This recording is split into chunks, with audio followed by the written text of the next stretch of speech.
Is it a crisis or is it an opportunity? In a world of constant change, we as chiropractors have to stay up to date on all facets of our practice. On this episode of Chiropractical, NCMIC's very own Mike Whitmer joins us to share 3 challenges facing risk management and practices today. I'm Jon Kec, and this is Chiropractical.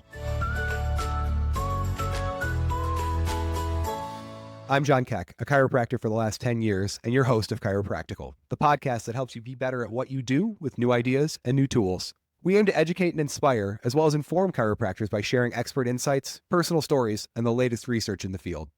Chiropractic care is constantly evolving, and staying informed is a key to being an effective provider. With that in mind, are you staying current in the world of risk management? Are you changing to the needs and wants of your patients?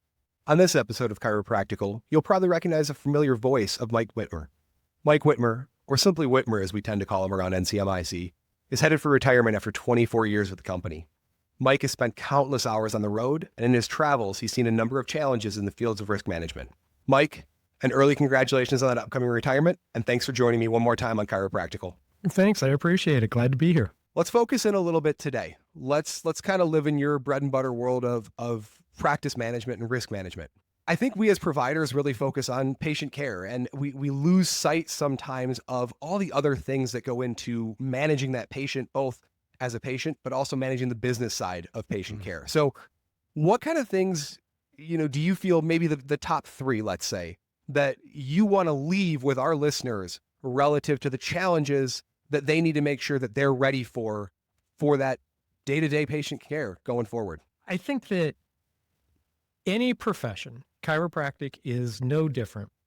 Any profession faces ongoing challenges all the time. That's why we have associations. That's why we have leaders in the profession that are always working to make the environment as best as possible for chiropractic and chiropractic patients, right? But I think that the one big challenge that we all face in every industry and every profession, change. Change is constant. Sure. We have to embrace it. We have to adapt. Your business model needs to be agile enough that you can capitalize on the change, or at least not get blindsided by it. At least not get completely caught off guard and then have to deal with an issue in a crisis situation. It's always best to deal with a situation ahead of time so that when the crisis presents itself, you're ready to go. Well, that's what chiropractors need to do. They need to be able to adapt to change, make sure that they're meeting the needs of the patient, because patients' needs are change and are different from patient to patient. So you need to be aware of that. You need to be aware of what's going on in the environment, what stressors are facing your patients, all of that, and we live in a time of rapid change. So, Absolutely. That is something that's constant. It's never going to change. We're always going to have change, and along those lines, aside from being able to provide the best patient care possible by being adaptive and being able to roll with the punches, there are some very, real risks involved with not adapting to change. And that is primarily in the compliance world. The compliance environment is always changing. So doctors need to make sure that they have a mechanism in place in their practice to keep current on the environment, keep current on what they're doing, make sure that they are adapting to the change so that they don't have an auditor show up or something else that blindsides them, catches them off guard because they didn't have their eye on the ball. Okay. And able to identify the changes that have taken place and identify how they need to adapt to that. Are there any resources you recommend that people can look to for changes in compliance for sure, but ultimately just kind of keeping their finger on the pulse, so to say, of the profession at large? Absolutely. There are lots of resources out there to help doctors with this, but I think that the main one available and really the resource that has the finger on the pulse of the profession, of the regulatory environment, that's the associations. The state associations, the national associations that serve the chiropractic profession, they do very difficult work They do very good work. But one of the, where the rubber meets the roads is a lot of associations do have compliance resources, because that's the job of an association, to really, keep an eye on that and notify the profession when change is happening. Change is change, and it's not stopping. Yeah. What else? I think that one thing that is impacting us, it's impacting the world of insurance, and that's social inflation. And what social inflation means in the world of malpractice insurance is that juries in particular, when they're faced with a case where somebody has been injured, even if through the proceeding it's been shown that the doctor didn't cause that injury, the juries still want to give something. They want to help the person out, and that's kind of the, a changing mentality of our society, of our public. And so when we are in court, it's always a wild card as to what that jury's going to do. And when we see, we've all heard of ridiculous runaway nuclear verdicts. So that's always something that is out there. And, how can doctors protect themselves? Well, first of all, I think that it all comes back to basics, your risk management basics. That if the doctors protect themselves from being involved in a malpractice action in the first place because of good risk management protections, procedure strategies used in their practice, we're not going to be in front of a jury in the first place, right? So and if a doctor has done everything correctly from a risk management standpoint, met standards of care, everything is well documented. Of course, I'm going to work documentation into this conversation because that's what I do. Your favorite? If we've got those good risk management foundations in place, hopefully we're never going to get to the point where we're in front of a jury that could go nuclear on the doctor.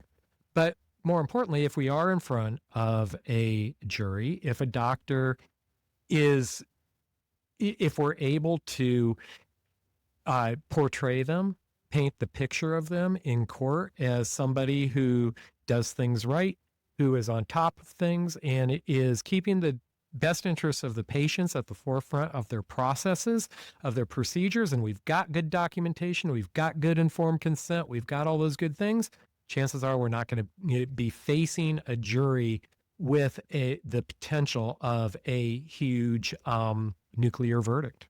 So pay attention to the basics, folks. Pay attention to the risk management. Yeah, I've said it a million times. It's going to be on my tombstone. Document, document, document. I think that's, the other side of social inflation, right, is reimbursement costs, right? And there's a lot of change there. And I think people really try to balance that. We live in a world where reimbursement is declining for most, let's say everybody, because it's probably the truth. So trying to find that balance to make sure that you're covering costs can lead to some of that substandard, let's say, or less than ideal risk management mitigation strategy, right? We short documentation, or we're going to do it later. We may not communicate quite the way we would have if we'd had 5 more minutes with that patient. It's keeping all that stuff in mind, because the time you can't go back and fix it is when you're in front of that jury. Absolutely. Right? It's too late at that point. Absolutely right.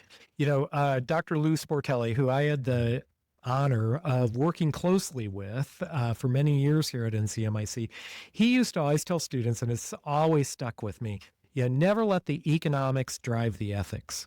Absolutely. When you are in front of a patient, your duty, your ethical responsibility is to that patient in that room right now. It's not about what you're going to get paid for. It's not about how do you get more out of this patient monetarily.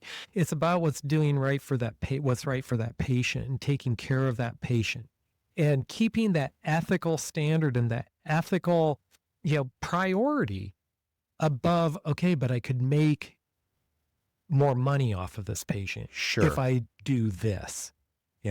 Don't let the economics drive the ethics. So change is constant. Making sure we're best practices, I guess we'll say, to protect ourselves and insulate ourselves as best we can. What's our third big point? Emerging technologies. Huge issue, especially as we look at the potential for AI in healthcare is tremendous, but there's also tremendous risk. The emerging technologies, they present a tremendous opportunity, but like everything else, we also have to balance and manage the risk. Yeah, and I've seen Absolutely. some wonderful things going on with AI, with record keeping, and other things, and diagnosing and, just really understanding what's going on with the patient. And that's all wonderful things. But I do see the risk of a doctor basically ceding their responsibility as a doctor to AI. Yeah. And I think that that's a really a risky situation. I think that that is potentially dangerous for the patient. At the end of the day, you're never going to replace the human connection between provider and patient. Especially in this profession. Especially in this profession where it's expected that, as a chiropractic patient, when I go into my chiropractor, I expect a much different experience than what I expect when I'm going into a medical doctor's office. Yeah. I expect higher touch. I expect more interaction. I expect more conversation with my doc, and I expect my doctor to be a human. Yeah. Yeah. I think that's one of the advantages we have, right? Absolutely. Is we are able to create those connections and those relationships, and technology definitely is changing that. And that's what the patient expects, so. And they should. So I think that there are some tremendous opportunities, but like with everything where there's opportunity, there is a downside. There is risk. I'd go back to a landline, mounted on the kitchen wall if I could and get rid of my cell phone. But, that's not the reality of the world we live in today. We need to use the technologies. We need to adapt to them, but we need to do it smart.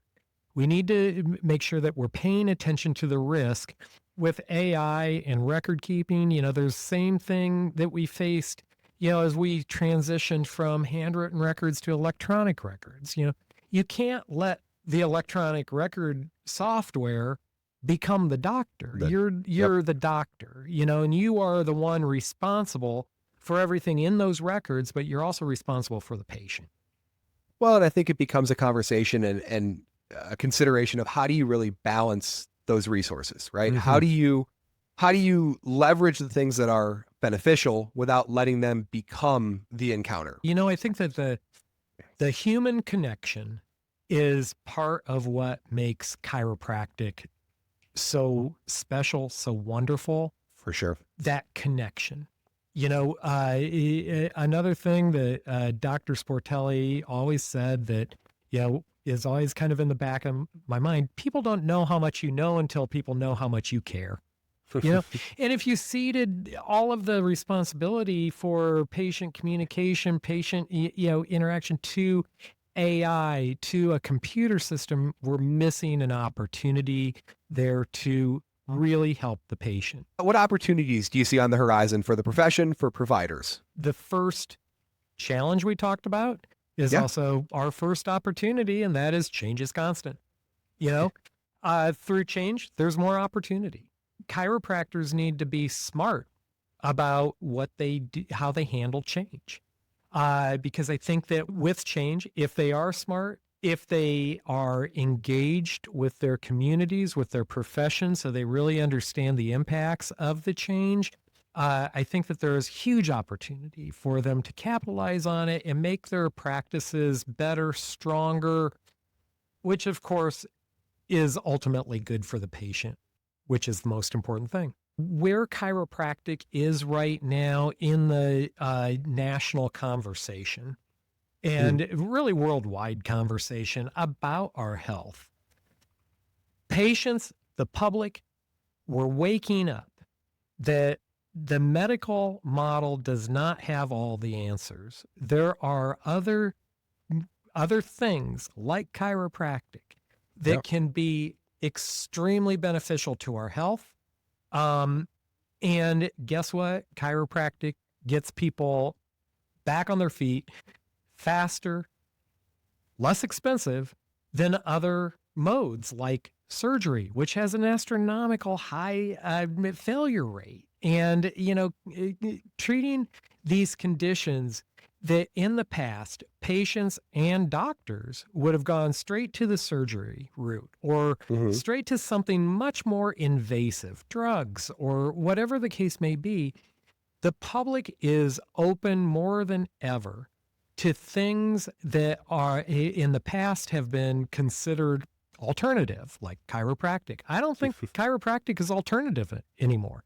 I think Yeah. chiropractic is a foundational block in anybody's healthcare strategy for themselves, for their strategies to take care of themselves.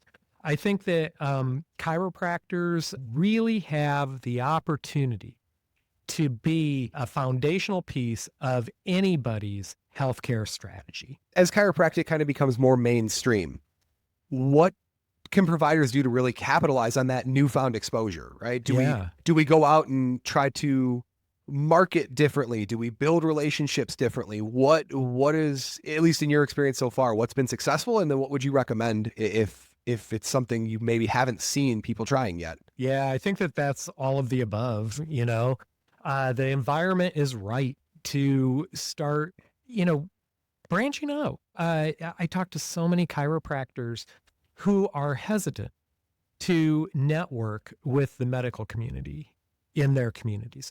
They are concerned that they will be rejected or that they won't make any headway or anything like that. And the thing is, I think that doctors need to try. And there are Yeah, more absolutely. tools available now to have those conversations. And really what this is an educational process where you are educating other healthcare providers in your community about what chiropractors do and how you can work within the patient's healthcare framework to help the patient. Okay. If anybody listening has not read the book Contain and Eliminate, the story of the Wilk v. AMA lawsuit, I think that should be mandatory reading for any chiropractor because it really shows where we were to where we are now and where we continue to evolve to. And the opportunity is there, and barriers were brought down through the litigation of Wilk v. AMA so that now the stage is set so that chiropractors can work integratively if they want. Yeah. They can still work as, what we think of the typical chiropractic office in the past, the loaner, the independent office. Solo docs. You can Mhm. still work in that model, but you can branch out and you can have these conversations, talk to the OBGYN practice in your community about how chiropractic can help pregnant women. You can talk to orthopedists about how chiropractic could be the best frontline defense for back pain before we start cutting, before we start the more invasive procedures. All these things are beneficial to patients, but a lot of times medical providers in our communities may not be educated. But my point is, now is probably better time than ever to educate them because guess what? They're hearing about it from their patients. I think two things to that, right? You mentioned the concern or the fear around kind of talking to other providers and networking in that way. They're going to find somebody, right? Absolutely. Like you said, they're getting the patient demand. Patients are asking for these alternatives.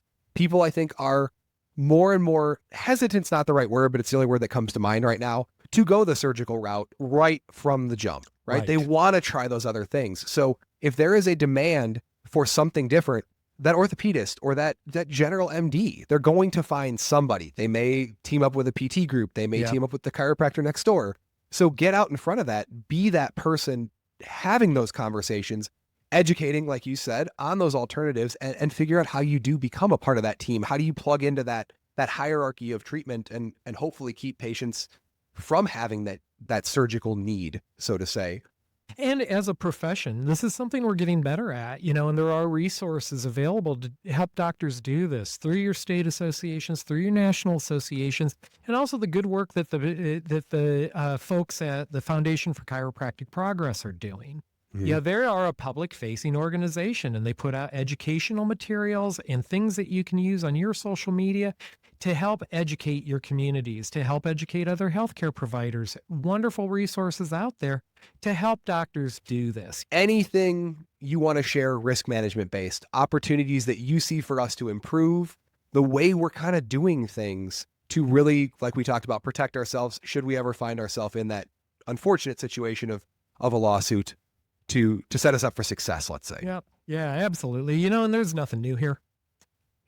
I mean, there's no new ideas left in the world. Yeah, there is, but there isn't. Sure.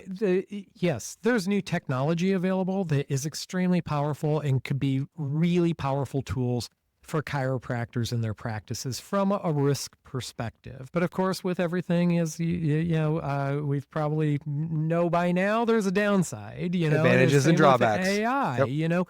Don't rely too heavily on the EHR. Make sure that you and your staff know how to use it to the fullest of its ability. Invest in the training. Don't just buy it at a trade show on the weekend, install it over Monday morning, and you're up and running it on your patients, 10 o'clock Monday morning.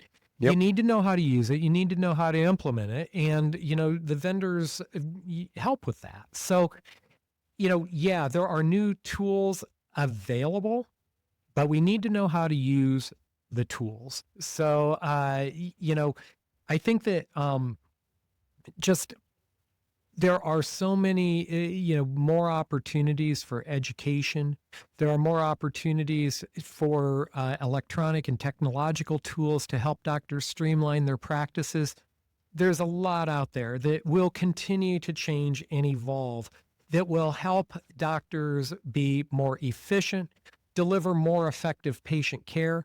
But just always remember, little black cloud here, there's a downside, and you need to know what you're doing with the technology that you're using. I always remember back to Harry Potter, who said, never use magic you don't understand, or that's what he was taught. He didn't always abide by it. Yeah. Invest that time. Be an expert. Absolutely. Yep. Be an expert. Well, thank you so much for joining me today. But before we sign off, let's meet Mike, the man, not the risk management man, a little bit. 24 years. It's been, I'm sure, a crazy time, a wild ride, so to say, but what are you really going to take away from your time here with us at NCMIC? Oh my gosh. So many things, and I think that probably the main thing are the relationships that I've built, the friendships I've built. I've just had such a marvelous opportunity to be out there, to be in front of the profession, to be in front of students, and learn about the chiropractic profession, learn about the amazing difference chiropractic can make in people's lives. Yeah, I think that's probably, when we're looking at the big picture, that's probably the main takeaway for me over 24 years is what a wonderful profession, what a powerful profession. Absolutely. Chiropractic is. It's become a part of my life. It will be a part of my life for the rest of my life, even if that's just I'm a patient. It's become a part of my life, and it's an important part. Thank you again for everything. I don't think I can truly kind of convey. You used this word before, and I think it's a perfect way to sum up the impact you've had on us here. You have been a foundational pillar of this company for your time here. You have been an amazing impact on doctors throughout their time, from students through their career, and we can't thank you enough. Thanks, John. It's been a pleasure to be here. It's been an opportunity of a lifetime, one that I can't quite still believe is coming to an end. But it's just been a wonderful 24 years, but I'm looking forward to the next chapter as well. Thanks, Mike. Have a great day. Social inflation, change, and emerging technologies can all pose tremendous challenges to chiropractors in the future. But on the opposite end of that same spectrum, there are a number of opportunities that you can embrace to help you adapt to this change and become more successful and better help your patients. With more tools available to you than ever before, you can manage risk and be prepared for any unknown challenge that may come up. Staying current and aware will keep you one step ahead. Thank you for listening to this episode of Chiropractical. If you'd like to watch this episode, as well as our previous episodes, please visit our NCMIC YouTube channel. Also, please know we're always looking to connect with you. If you want to reach us here at Chiropractical, email us at askncmic@ncmic.com. We're always open for questions or topic ideas. We appreciate you listening, and if you've enjoyed this episode, please share it with a friend and colleague. I'm Jon Kec, and this is Chiropractical.